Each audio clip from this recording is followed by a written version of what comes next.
محور الدفاع اليوم جعل الطرف الايسر وهذه قوه كبيره عند الوداد، شفناه ولمسناه في المباراه الماضيه خلال طبعا تالق لبوشوري وبوشتا. محور الدفاع اليوم كيرمي فيريرا مع امين ابو الفتح، وسط الميدان ارتكاز مع جوزي باكاسو وليد الصبار، امامهما طبعا عزيزكي لورش كجناح ايسر. المرة الدفاع اليوم كيرمي فيريرا مع امين ابو الفتح، وسط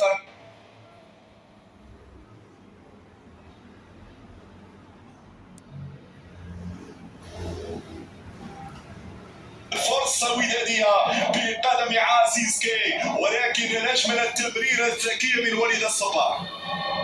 تلعب هذه الركنية إذا في القائم الثاني، لكن مرة أخرى كورنر. نعم هي ركنية الآن، كرة تجاوزت الخط قبل أن يلمسها لاعب نادي عزام، وبالتالي إلى ضربة مرمى. الأجمل في الأجمل ماضي التمريرة حقيقة الذكية والدقيقة من جانب وليد الصبار، وهذه خاصيات وليد الصبار، النظرة واللمحة والدقة على مستوى تنفيذ التمريرات. النموذج الهدف الثالث لسجل الوداد عن طريق الرايحي بباس سحرية من طرف اللاعب وليد الصبار. كرة للأمام، هنا تصل مباشرة إلى رمية الجانبية، يلعب التماس عن طريق اللاعب أيوب بوشتا. هذا هو اللقب القاري الوحيد الذي ينقص فريق الوداد وخزائن الوداد الرياضي. الوداد اللي بدا المسار مبكرا والعاد مبكرا مع الألقاب القارية من خلال لقب الشامبيونز ليج 92 مع سيباستيان كويوري، وصولا ل 17 مع موتا، وكذلك 2022 مع وليد الركراكي. الأسماء التي صنعت مجد وتاريخ الوداد بالاجيال التي تعاقبت وبالاسماء التي تعاقبت، منهم من يتابع على الدكه ومنهم من يشتغل في الاداره الفنيه لفريق الوداد. هذه العرضيه وانا اقصد هنا اكيد النقاش ابراهيم النقاش الذي نقش اسمه باحرف من ذهب في مسيرته مع فريق الوداد الرياضي. هو الان يعتبر واحد من رجالات الوداد، واحد من خدام الوداد، واحد من الذين نعم يساعدون محمد امين بن هاشم، الى جانب طبعا مساعد اخر عبد الصمد الوراد. اذا ستلعب هذه الركنيه لفائدة فريق الوداد الرياضي. عزيزكي يعطي تمريرة ممتازة العرضية داخل منطقة الجزاء وبالراس، هنا الكرة مرة جانبا. البداية ممتازة لفريق الوداد الرياضي، البداية ممتازة جدا للوداد الرياضي. الكرة الأولى لعزيزكي والثانية عن طريق حمزة النوري. النوري بالمناسبة بعد المباراة يتنقل لدولة قطر إلى جانب رفقائه في الوداد الرياضي محمد مفيد وكذلك المهدي بن عبيد. الاسماء متواجده ان شاء الله في منتخب المحليين، منتخب المشرف على طبعا مشاركه في كاس العرب تحت قياده طارق السكتيوي. كره في وسط الميدان، كل التوفيق للمنتخب المغربي في مشاركاته العربيه مع جزر القمر ومع عمان، والقمه الكلاسيكيه العربيه بين منتخب المغرب والسعوديه. ستكون مباراه ثالثه في دور المجموعات، مباراه التي سيحتضنها ملعب لوسيل. كره على الطرف الايسر لفائده اللاعب ايوب بوشتا، وسط الميدان للاستلام بهذه الطريقه بينيه اماميه وليد الصبار يمشي الى النوري والحكم يقول في خطا. حكم يصفر خطا لفائده نادي عزام. طبعا عزام هو واحد من الانديه القويه في تنزانيا، لكن تبقى التقاليد والجماهيريه والعراقه والتاريخ والانجازات من نصيب الثنائي الغريمان التقليديان. هناك يانج افريكانز والفريق رقم 1 في تنزانيا في السنوات الماضيه نادي سيلفا. تلعب الضربة الحرة، يانج افريكانز في هذا الملعب بالذات واجه نادي الجيش الملكي لفار في بداية مشوار دوري ابطال افريقيا. الانتصار كان لنادي عزام، مؤاخذات كبيرة على الاداء التحكيمي في تلك المباراة. في تلك المباراة كان في قرارات مجحفة وظالمة في حق نادي الجيش الملكي. هنا الخطأ ياتي جيش بركان، تبديلية في دوري الابطال والوداد في الكاف، رغم ان المكانة الحقيقية للوداد هي مع عمالقة الشامبيونز ليج، باعتبار ان يعود الوداد الموسم القادم في دوري الابطال، ولكن مهم جدا اللعب على هذا اللقب لان الوحيد الذي ينقص خزائن فريق الوداد الرياضي. ستلعب هذه التمريره البينيه، حذاري من المرور على عرضيه فقط الثاني خطيره جدا، والصافره نعم الصافره تسبق الهدف، الصافرة تسبق الهدف. نعم الصافرة سمعت قبل التسديدة. كان هناك خطأ في اللقطة الماضية، كان هناك خطأ في اللقطة الماضية، وبالتالي الامتياز يعود لفريق الوداد. هذه مرة السلامات، هذه تمر السلامات على مرمى فريق الوداد الرياضي بعد 8 دقائق على بداية المباراة. هذه الإعادة مرة أخرى، الكرة الماضية هنا الاستلام على القائمة الثانية. كان في صافرة، نعم الصافرة تأتي. في اللقطة الماضية كان في دفع، نعم كان في دفع، الحكم حسب خطأ لفائدة فريق الوداد الرياضي. هذه الإعادة تدخل في حق أمين أبو الفتح، وبالتالي ضربة حرة لفائدة الوداد الرياضي. لازم نحذر من مثل هذه الكرات تمشي لفريق عزام مرة أخرى.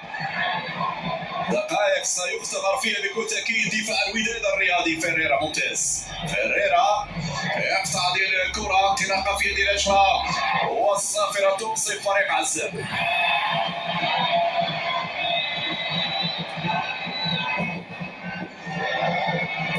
إذن ستلعب الضربة الحرة، ننتظر تدفين كرات الثابتة لازم نحذر منها لأن فريق عزام سيلعب كرات طويلة في معظم الأحيان. الاعتماد على طول قامة المهاجم كيتامبالا حذاري من هذا اللاعب، عنده خبرات كبيرة في منافسات دوري أبطال إفريقيا، وبالتالي لازم نحذر من الضربات الرأسية للمهاجم كيتامبالا رقم 30. ستلعب الضربة الحرة. إذا ترقب، انتظار، رقابة، متابعة هنا للتفاصيل ما يحدث داخل منطقة الجزاء. هذه كرة صعبة جدا، مرة جانبية فيها التسلل، يقول الحكم. الراية ترفع، نعم لحظات صعبة جدا الآن يمر منها دفاع فريق الوداد الرياضي. وأنا قلت بأن فريق عزام طبعا الفريق اللي بالأساس يرى كثيرا على الكرات الثابتة.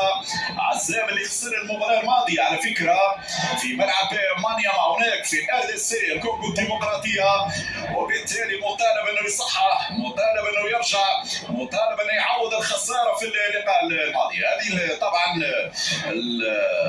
المعطيات اللي تصعب الامور على فريق الوداد، لان عزام غير مسموح له بالخطا في لقاء اليوم. خساره ثانيه سيبتعد اكثر عن حسابات التاهل الى الدور الربع النهائي. الثلاث نقاط الوداد، مانياما يونيون فريق الكونغوري RDC 3 نقاط، عزام نيروبي حتى الان مع الخساره الاولى 0 نقطه. يلعب التماس اليوم بوشتا، تمشي لوليد الصبار لمن؟ الحكم ماذا يقول؟ والحكم يقول التماس هذه المره لفريق عزام. نديروا بالنا من الاخطاء على مستوى تنفيذ التماس، لان الحكم المساعد انتبه لان بوشتا لم ينفذ التماس من المكان الاصلي، وبالتالي هنا الرميه الجانبيه لفائده فريق عزام. يلعب تماس. عزام اللي قام بانتدابات مهمه جدا هذا الموسم على فكره، فريق اللي يعزز صفوفه لانه يعرف هذه المسابقه يتسمى خبرات في الاجواء الافريقيه، لان عزام يلعب في زنجبار. طبعا كل الانديه التنزانيه المشاركه في افريقيا تلعب في هذا الميدان، ملعب امان، حتى نادي سينجيدا بلاك ستارز الفريق الذي يقوده ميغيل كاموندي. تلعب الكرة للأمام، البادي بن عبيد يرسل طويلة في اتجاه النوري، مطالب النوري أنه يثبت نفسه اليوم في خط هجوم فريق الوداد الرياضي، لأنه النوري أضاع فرص في المباراة الماضية، الفرص اللي كان ممكن استغلالها، لأن الوداد في موقعة العربي الزاولي كان ممكن على الأقل يخرج بال4-5-0، لأنه ضيع فرص كثيرة جدا أمام فريق كان محدود متراجع إلى الخلف، خلى فراغات، عمل أخطاء. هنا التفكك على مستوى الخطوط. نيروبي يونايتد فريق تقريبا كان يدافع فقط. هذه كرة في وسط الميدان تمشي لفائدة فريق عزام. جهة اليسرى عن طريق ماسيدو، المراوغة حذاري من المرور. ماسيدو مع ناتو شوف الزيادة العددية خطيرة مرة جانبية. أوه في منتهى الخطورة الكرة الماضية. رأيتم الزيادة العددية للاعبي عزام، تقريبا 5-6 لاعبين كانوا في منطقة الجزاء، 5-6 لاعبين كانوا حاضرين في منطقة الجزاء. لحسن الحظ مرة سلامات، هذا الثاني التهديد لفريق عزام. شوف انا كيف صعدوا 5 لاعبين 6 صاروا في منطقة الجزاء متفوقين على دفاع فريق الوداد الرياضي. صعبة الكرة الماضية. هجوم الوداد لم يبدأ بعد، ضغط الوداد لم يبدأ بعد، خطورة الوداد لم تحضر بعد باستثناء كرة اللاعب عزيز كي. شوف محظوظ في الوداد، محظوظ في المهدي بن عبيد. كرة للأمام مباشرة، ترسل طويلة في اتجاه لاعبه النوري لوش يظهر باكاسو يمشي لعزيز كي. نور الدين ينادي على الكرة، نور الدين على الطرف الأيمن، عزيز كي وانتو رايع، عزيز كي يمشي للوش الآن. بوشتا يسال، بوشتا الآن يعطي باس ممتاز وانتو، يمشي بوشتا الآن، ولكن المدافع الأوسط يخلص الكرة. هنا المدافع الأوسط يبعد الكرة الماضية إلى الركنية. عملية ثنائية ممتازة بين هنا بوشتا وأيضا عزيز كي.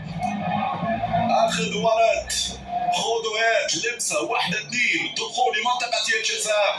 في النهاية المدافع يبعد الكرة إلى الكورنر. إذا الركنية ودينا الرؤوس والصراعات الثنائية في منطقة الجزاء. فمن يتصيد الكرة ومن يتحين ويرصد اتجاه الكرة ومن يقصد الشباك التنزانية. هنا لورش ومن يسعى لتنفيذ الركنية الآن. لورش يرفع الكرة في القائمة الثانية بينما الصافرة تأتي على ماذا الكرة الماضية، على ماذا اعتبرها خطأ. لاحظ بأن الحكم بيصفر كثيرا بالمناسبة. عموما ستلعب ضربة حرة لفائدة فريق عزام. واصل على الجهة اليسرى باكاسو والحكم يقول في خطأ.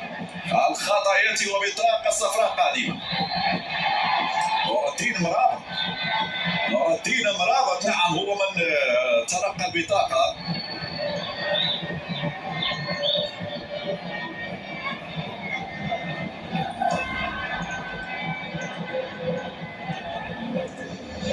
هذه إعادة مرة أخرى.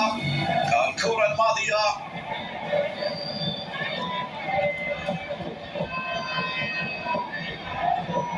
والكرت الأصفر لنور الدين مرابط.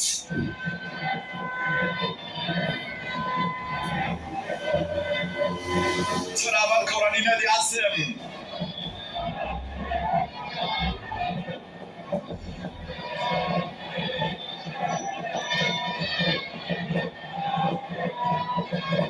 عايدة للخلف،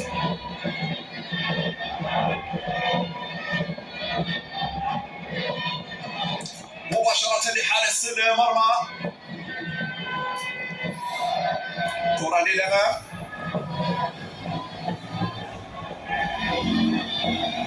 بداية سريعة وبداية نال فيها حماس واضح من طرف عناصر فريق عزام. هذه الكرة تمشي على الطرف الأيمن، انطلاقة نور الدين مرابط، نور الدين لمن مرابط. الكرة تصل لمن؟ التغطية من طرف اللاعب ماسيندو. طبعا مهم جدا بالنسبة للوداد أنه يخرج اليوم بنتيجة إيجابية حتى تسهل المهمة بعد ذلك، لأن هذه آخر مباراة قارية للوداد الرياضي في سنة 2025.